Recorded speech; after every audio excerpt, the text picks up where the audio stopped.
Hi ಎಲ್ಲರಿಗೂ ನಮಸ್ಕಾರ. Welcome back my YouTube channel. ಇವತ್ತಿನ ರೆಸಿಪಿ ಮಟನ್ ಬಿರಿಯಾನಿ. ಮಟನ್ ಚೆನ್ನಾಗಿ ಸಾಫ್ಟಾಗಿ ಅಕ್ಕಿ ಒಂದೊಂದು ಕಾಳು ಬಿಡಿಯಾಗಿ ಬರುವಂತೆ ಈಸಿಯಾಗಿ ಹೇಗೆ ಮಾಡೋದು ಅಂತ ಇವತ್ತಿನ ವಿಡಿಯೋದಲ್ಲಿ ತೋರಿಸ್ಕೊಡ್ತೀನಿ.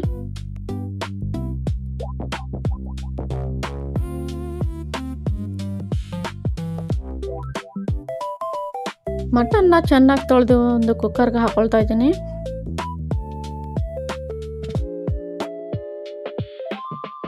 ಸ್ವಲ್ಪ ಅರಸಿನ ಪುಡಿ ಹಾಕಿ ಕಲ್ಲುಪ್ಪು ಹಾಕ್ಕೊಂಡು ಒಂದು ಸ್ವಲ್ಪ ನೀರು ಹಾಕಿ ಒಂದು 6 ವಿಷಲ್ ಬೇಯಿಸ್ಕೊಳ್ತಾ ಇದ್ದೀನಿ. ಅಕ್ಕಿನ ಚೆನ್ನಾಗಿ ತೊಳೆದು ಅದನ್ನು ಒಂದು 20 ನಿಮಿಷ ನೆನೆಯಕ್ಕೆ ಬಿಡಬೇಕು. ಒಂದು ಕುಕ್ಕರಿಗೆ ಸ್ವಲ್ಪ ಎಣ್ಣೆ ಹಾಕೊಳ್ತಾ ಇದ್ದೀನಿ. ನಂತರ ಪಲಾವ್ ಎಲೆ ಮತ್ತು ಚಕ್ಕೆ, ಹಸಿಮೆಣಸಿನ್ಕಾಯಿ ಹಾಕ್ಕೊಂಡು ಚೆನ್ನಾಗಿ ಫ್ರೈ ಮಾಡ್ಕೊಳ್ತಾ ಇದ್ದೀನಿ.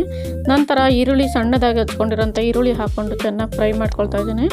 ನಂತರ ಪುದೀನ ಮತ್ತು ಕೊತ್ತಂಬರಿ ಸೊಪ್ಪು ಹಾಕ್ಕೊಂಡು ಚೆನ್ನಾಗಿ ಫ್ರೈ ಮಾಡ್ಕೊಳ್ಬೇಕು.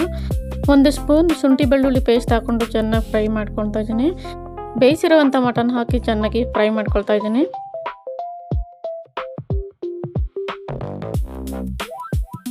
ನಂತರ 1 ಕಪ್ ಮೊಸರು ಹಾಕ್ಕೊಂಡು 1 ಸ್ಪೂನ್ ಚಿಲ್ಲಿ ಪೌಡ್ರ್ ಹಾಕ್ಕೊಂಡು ಮಿಕ್ಸ್ ಮಾಡ್ಕೊಳ್ತಾ ಇದ್ದೀನಿ.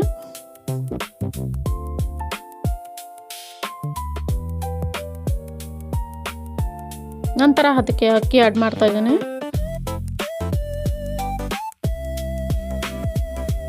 ನಂತರ ಅದಕ್ಕೆ ಬೇಯಿಸಿದಂಥ ಮಟನ್ ನೀರನ್ನೇ ಹಾಕೊಳ್ತಾ ಇದ್ದೀನಿ.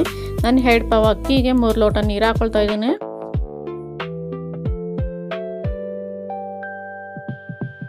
ನಂತರ ಅದಕ್ಕೆ ಮಟನ್ ಬಿರಿಯಾನಿ ಮಸಾಲ ಹಾಕ್ಕೊಳ್ತಾ ಇದ್ದೀನಿ.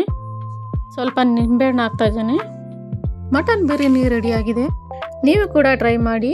ಈ ರೆಸಿಪಿ ನಿಮಗೆ ಇಷ್ಟವಾದರೆ ಲೈಕ್ ಮಾಡಿ, ಶೇರ್ ಮಾಡಿ, ಸಬ್ಸ್ಕ್ರೈಬ್ ಮಾಡಿ, ಬೆಲ್ ಐಕನ್ ಒತ್ತುವುದನ್ನು ಮಾತ್ರ ಮರೆಯಬೇಡಿ.